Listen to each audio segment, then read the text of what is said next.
Bismillahirrahmanirrahim.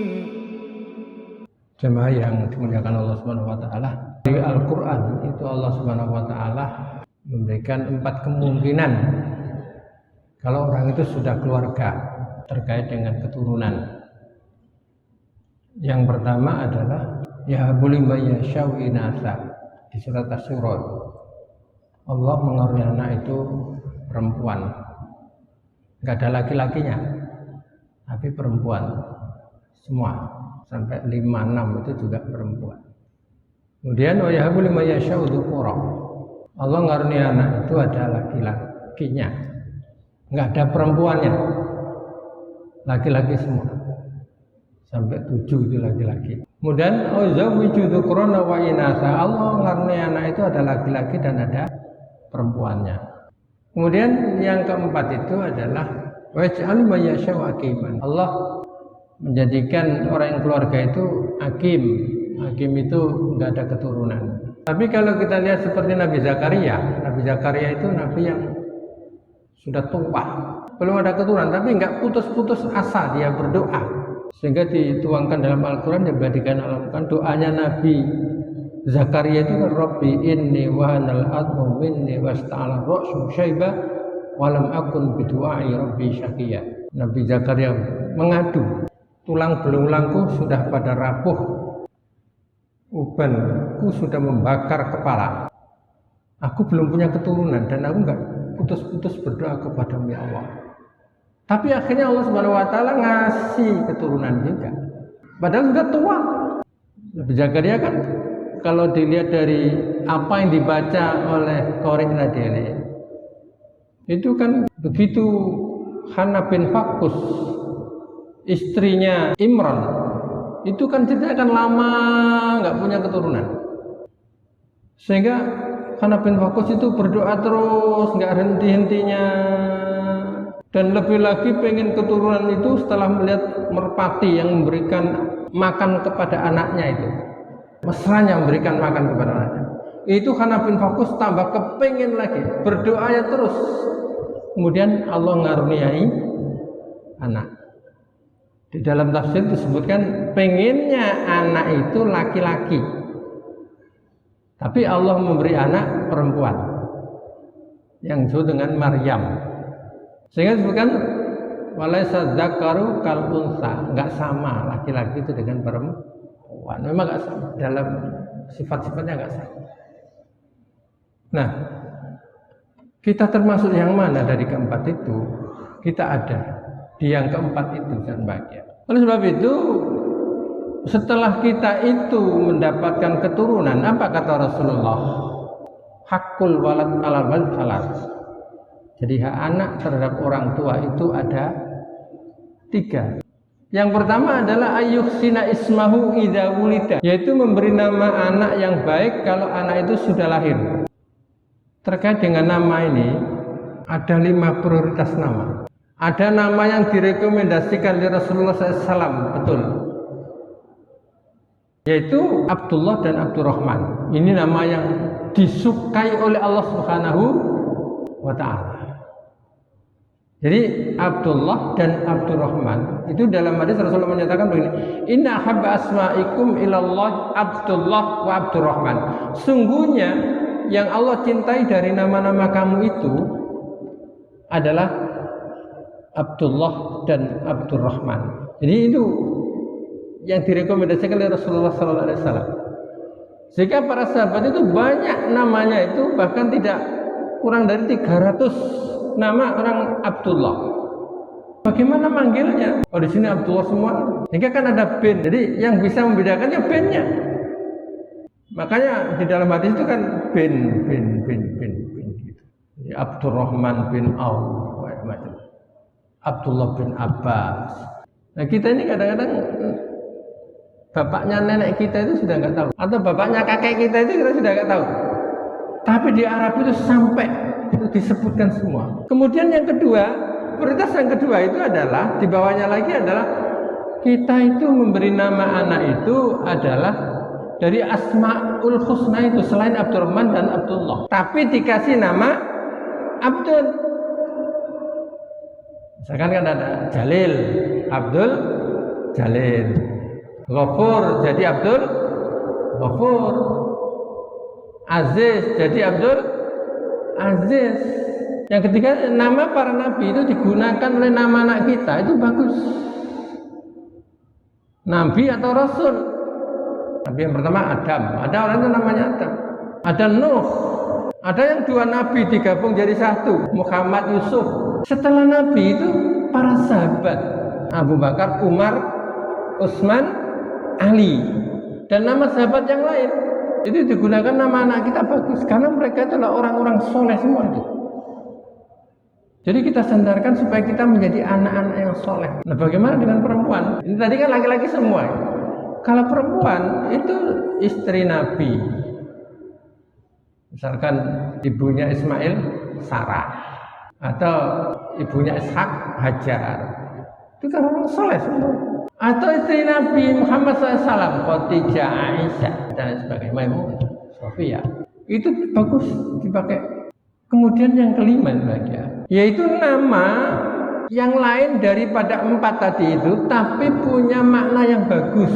Itu yang disebut dengan ayyuhsina ismahu idza wulida, yaitu memberi nama anak itu yang baik kalau anak itu sudah lahir. Jangan kita ngasih nama yang nama itu tokoh kafir, Fir'aun, Qarun.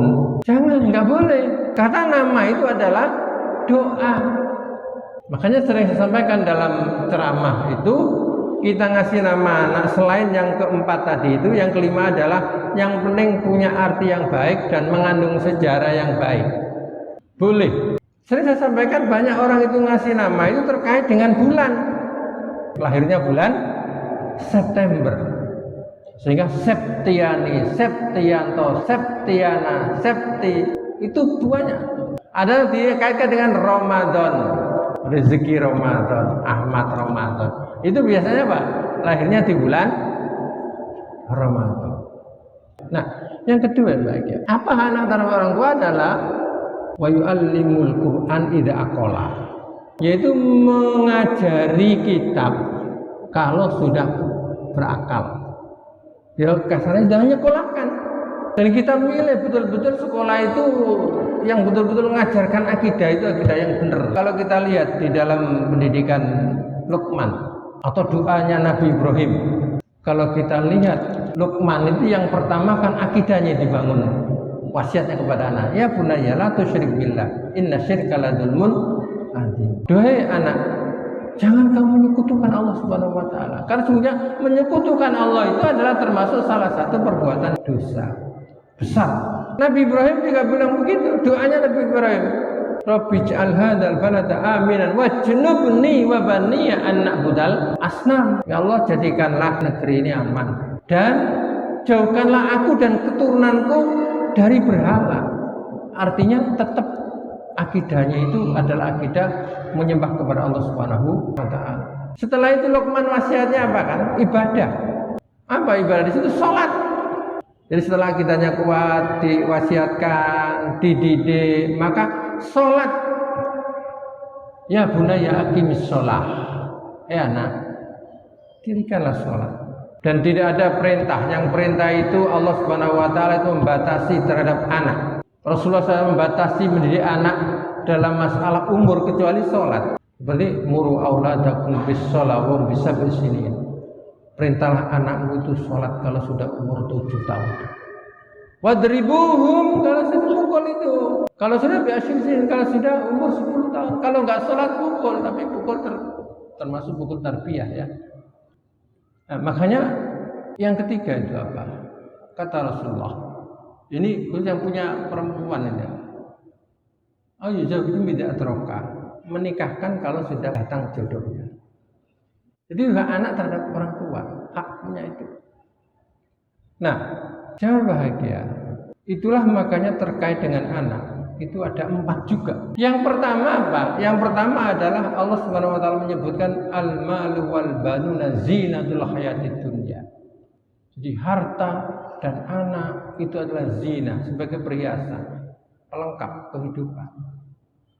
Wal baqiyatus sholihat, apa-apa yang baik itu yang khair, lebih bagus. Jadi jangan sampai kita punya anak itu hanya sekedar sebagai pajangan hidup kita. Bagaimana supaya anak itu bisa menjadi investasi orang tua, baik saat di dunia maupun di saat di akhirat. Naudzubillah ya. Kalau rekreasi ada yang nemani, kalau makan ada yang nemani. Tapi kalau urusan ibadah itu enggak mau. Jangan sampai. Yang kedua adalah disebutkan sebagai fitnah. Anak itu ujian, kadang-kadang mikir kita nggak taunya dipanggil polisi karena apa? Anak kita nggak benar, tangkap.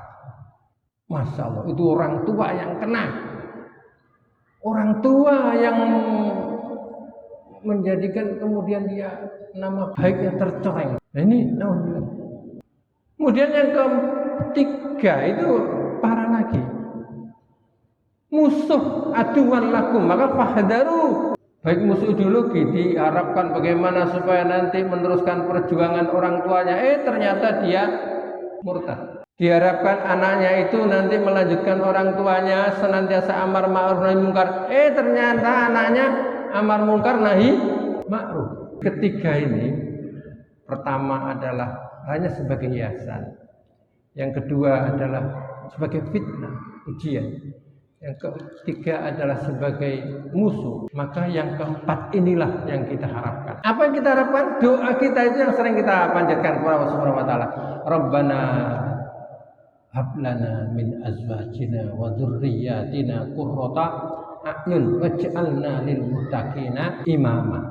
Kita nggak bisa mempunyai anak yang qurrata a'yun, yang secara bahasa gambarnya yang soleh atau yang solihah, kalau kita nggak berusaha. Dan dimulai dari memilih jodoh. 4 juga itu kriteria kata Rasulullah SAW itu. Tungkahul mar'a li arba, limaliha, wali jamaliha, wali khasabiha, wali dinha, fasfar bidatidin taribat yadaka. Apa kata Rasulullah? Biasanya seorang wanita itu dinikahi karena 4. Karena hartanya, karena cantiknya, karena keturunan nasabnya. Kemudian yang keempat adalah karena agamanya. Tapi Rasulullah merintahkan fatfar bidatidin taribat yadaka. Maka pilih yang agama, maka kamu akan puas. Hanya kalau orang Arab itu katanya, saya dulu waktu kuliah itu dipanggil diceritai Pak Kiai. Taribat dari kata-kata turab. Orang Arab itu kalau makan itu kalau di usap-usap debu ini menunjukkan dia itu puas. Jadi kalau kita milih istri yang agamanya kita nomor satukan, itu akan puas. Makanya rumus Buya Hamka, kita milih istri kan yang rumus angka 1000 kan. Rumus angka 1000 itu kan 1 didulukan. Jadi agama itu nomor 1. Kalau 1 didahulukan ditambah 0 ada nilainya tambahan 10. Tambah 0 lagi, tambah lagi. Tambah 0 jadi 1000. Tapi kalau kita nolkan dulu, 000 baru 1, itu malah nggak ada nilainya. Jadi pertama dimulai dengan memilih. Nah, yang sudah. Yang sekarang sudah punya anak, pilih mantu yang mantu itu kriterianya tadi itu. Agama yang kita dulukan. Maka kita berusaha anak-anak kita didik dengan kemampuan kita arahkan, jangan hanya sekedar diserahkan ke sekolah, tapi dalam rumah tidak pernah kita didik. Kita mulai begitu kita mendapatkan pasangan tadi, begitu kita hubungan suami istri, juga jangan lupa yang kita hantarkan adalah doa. Begitu sudah dinyatakan hamil, falamma taghasyaha hamalan khafifan famarrat bi. Maka tatkala sang suami itu mengumpuli istri, maka hamlan khafifan, maka sang istri itu hamil. Famarrat bi, terus berlalu. Falamma atqalat, maka tatkala sang istri itu sudah berat hamilnya, da'awallah rabbahuma la in ataitana sholihan lanakunanna minasyakirin. Begitu hamil sudah berat, maka Allah Rabbahuma, kedua orang tuanya itu berdoa. Apa mintanya? Ya minta soleh, karena nanti dikasih soleh, lanakunanna minasyakirin. Sungguh aku termasuk orang-orang yang syukur kepada Saya kira itu, mudah-mudahan ada manfaat. Subhanallah walhamdulillah, asyhadu an la ilaha illa anta astaghfiruka wa atubu ilaik. Assalamualaikum warahmatullahi wabarakatuh.